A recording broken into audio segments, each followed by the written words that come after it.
Hi friends, welcome to our channel. ఈరోజు మన recipe వచ్చేసి తిరంగా దోశ ఎలా వేసుకోవాలనేది ఈ రెసిపీలో చూపిస్తాను. దీనికోసం ఈ 3 కలర్స్‌కి ఎలా ప్రిపేర్ చేసుకోవాలనేది చూద్దాం. ఫస్ట్ అయితే క్యారెట్ తీసుకొని సన్నగా ఇలా కట్ చేసి గ్రైండ్ చేసి పెట్టుకోవాలి. ఇప్పుడు గ్రీన్ కలర్ కోసము పాన్ పెట్టేసుకొని దీంట్లో కొద్దిగా వాటర్ యాడ్ చేసుకొని సన్నగా కట్ చేసిన పాలకూరని వాటర్లో మగ్గించుకోవాలి.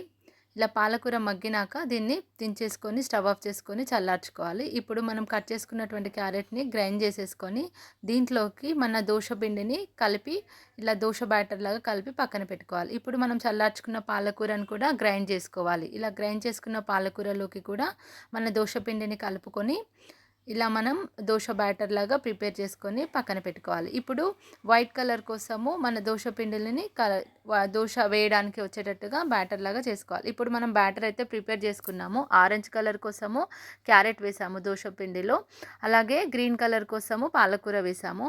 ఇప్పుడు వీటితో మనము దోస అనేది వేసుకుందాము. ప్యాన్ హీట్ ఎక్కినాక ఫస్ట్ మనం ఆరెంజ్ కలర్ బ్యాటర్ని వేసుకోవాలి.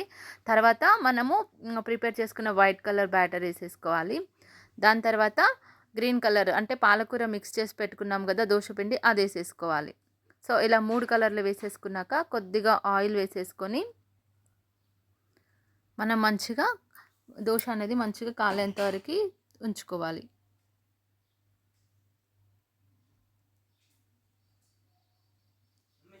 ఇలా వన్ సైడ్ మొత్తము దోస అనేది కుక్ అయిన తర్వాత మనం సెకండ్ సైడ్కి టర్న్ చేసుకోవాలి.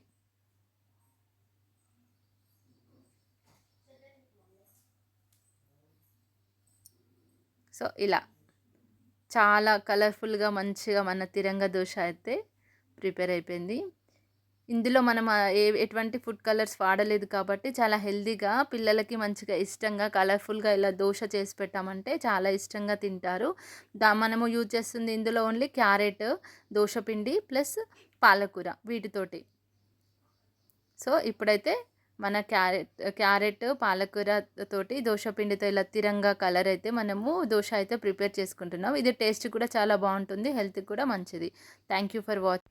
ఈ ఇండిపెండెన్స్ డేకి అయితే నేను ఇలా మా పిల్లలకు చేసి పెట్టాను, ఎంతో ఇష్టంగా తిన్నారు. అందరికీ హ్యాపీ ఇండిపెండెన్స్ డే.